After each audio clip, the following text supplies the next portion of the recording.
प्यारे साथियों, नमस्ते। आज की ये खबर आपके रीट से संबंधित है। तो कल ही अपने 26/11 को एक बैठक हुई थी। तो उस बैठक में क्या-क्या हुआ और क्या फैसले हुए और आगे क्या होने वाला है, वो जानकारी इस वीडियो में आपको मिलेगी। कल की जो बैठक थी, इसमें रीट की विज्ञप्ति जो निकलने वाली है, उसको तो लगभग इन्होंने यहाँ तैयार कर लिया है, ऐसा बताया गया है। लेकिन जो डेट है, जो दिनांक है, कब जारी करेंगे, कब आवेदन लेंगे, तो वो अभी तक कुछ बताया नहीं है। उसके लिए आपको थोड़ा और इंतज़ार करना पड़ेगा। जैसे यहाँ लिखा हुआ है, जैसे राजस्थान माध्यमिक शिक्षा बोर्ड अजमेर द्वारा ली जाने वाली राजस्थान अध्यापक पात्रता परीक्षा रीट की विज्ञप्ति तैयार कर ली गई है। तो कुल मिला के हम कह सकते हैं विज्ञप्ति तो तैयार कर ली गई है। विज्ञप्ति में अब परीक्षा आवेदन की तिथि भरना बाकी है, यानी कि परीक्षा आवेदन कब से प्रारंभ होंगे, वो अभी नहीं है तय किया है कि कब तय करेंगे, क्या आगे प्रोसेस रहेगा, वो अभी फिक्स कुछ भी नहीं है। सरकार की हरी झंडी मिलने के बाद ये तिथि भरी जा सकती है। यानी अभी तक सरकार से हरी झंडी नहीं मिली है कि कब विज्ञप्ति जारी करें और कौन से दिनांक से फॉर्म भरने प्रारंभ हुए। ऐसे में अभी अभ्यर्थियों को आवेदन की तिथि का और इंतजार करना पड़ सकता है। देखो, अभी मैं ये नहीं कह सकता हूँ कि ये आगे और किसी सरकार पे डिपेंड है कि सरकार कब ये हरी झंडी दे और कब आवेदन स्टार्ट हो। बोर्ड ने आवेदन मांगने के लिए विज्ञप्ति पूरी तैयार कर ली है। करीब 1 माह का समय आवेदन के लिए दिया जाएगा। वो तो प्रत्येक विज्ञप्ति में 1 माह का समय आपको मिलता है आवेदन के लिए। आवेदन आप अप्लाई करने के लिए आपको 1 माह का समय दिया जाता है। हालाँकि आवेदन कब से माँगे जाएँगे ये तय नहीं हुआ। यानी डेट फिक्स नहीं हुई कि दिनांक कब कौन-सी दिनांक से फॉर्म भरे जाएँगे। विज्ञप्ति का ये कॉलम खाली पड़ा है, यानी कि जबकि अन्य ज़रूरी जानकारी जैसे शैक्षिक योग्यता, जैसे लेवल फर्स्ट के लिए क्या योग्यता, सेकंड के लिए क्या योग्यता, परीक्षा का पैटर्न किस प्रकार होगा, जैसे लेवल 1 व लेवल 2 में किस तरह से प्रश्न कितने अंकों में होंगे, ये लगभग तय कर लिया गया है बिल्कुल।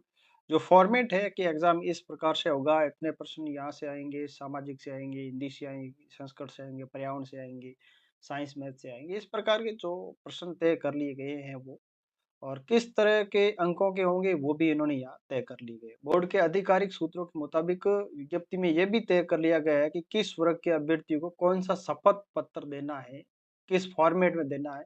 तो लगभग आपको जो विज्ञप्ति है उसमें पूरी जानकारी मिल जाएगी। विज्ञप्ति आते ही मैं भी आपको वीडियो के माध्यम से समझा दूंगा। उसके लिए चैनल को सब्सक्राइब जरूर करें, अपनी राय कमेंट बॉक्स में जरूर दें।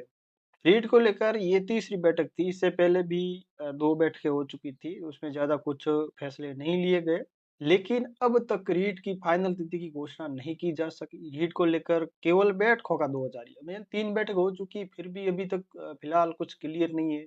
मंगलवार को भी जयपुर में शिक्षा अधिकारियों के साथ बैठक हुई थी। शासन सचिव शिक्षा कृष्ण कृणाल की अध्यक्षता में ये बैठक हुई थी।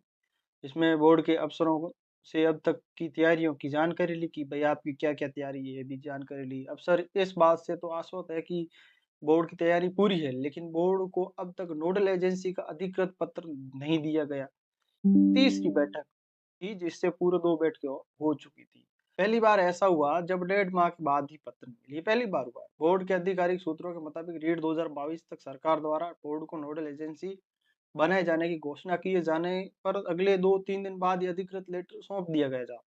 लेकिन इस बार ऐसा नहीं हुआ कि सरकार कब ये नोडल एजेंसी का अधिकृत पत्र सौंपेगी, ये तो सरकार पे डिपेंड है। आप ट्विटर पर शिक्षा मंत्री को पूछ सकते हैं कि भाई साहब आप क्यों लेट कर रहे हो? सरकार क्यों पत्र नहीं दे रही है? ये सवाल बोर्ड के साथ भी अभ्यर्थियों में भी चर्चा का विषय बना हुआ है। एक तरफ सरकार घोषणाएँ करती है कि हम रीट को जल्दी करवाएँगे, रीट के बाद थर्ड ग्रेड होगी। तो ये भी काफ़ी लंबा समय रहने वाला है रीट और थर्ड ग्रेड के बीच में। विज्ञप्ति के 7 दिन बाद शुरू होंगे आवेदन। तो बोर्ड के जो सचिव साहब ने बताया है कि विज्ञप्ति जारी करने के बाद हम 7वें दिन से ही आपके फॉर्म लेने प्रारंभ कर देंगे। बोर्ड द्वारा विज्ञप्ति के फाइनल होने और सरकार द्वारा अनुमोदन किए जाने के बाद ऑनलाइन आवेदन पत्र मांगने के लिए एजेंसी को भी हायर करेगी। इस एजेंसी को लेने के लिए इस प्रक्रिया में करीब 10 दिन का समय लग सकता है। ऐसे में अब ये तय हो चुका है कि 1 दिसंबर से आवेदन की प्रक्रिया शुरू नहीं हो रही है।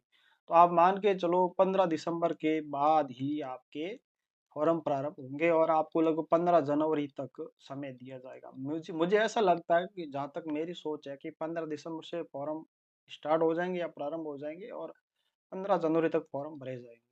और ये लगभग फरवरी के बाद में एग्ज़ाम करवा लें, मार्च तक भी हो सकता है। उसके बाद आपके लगभग जुलाई और अगस्त में थर्ड ग्रेड का एग्ज़ाम हो जाएगा। तो इस साल 2025 में 3 बड़ी भर्तियाँ आएगी। फर्स्ट ग्रेड को तो वैसे ऑलरेडी आ चुकी है 2200 पोस्टों की, और सेकंड ग्रेड की अभी आएगी। उसके बाद थर्ड ग्रेड की। थर्ड ग्रेड, सेकंड ग्रेड और फर्स्ट ग्रेड की तीनों भर्तियाँ एक साथ होगी। अगर आपको मेहनत करके इस साल कुछ न कुछ प्राप्त करना है, तो आप बिल्कुल मेहनत कीजिए, आप सफल ज़रूर होंगे।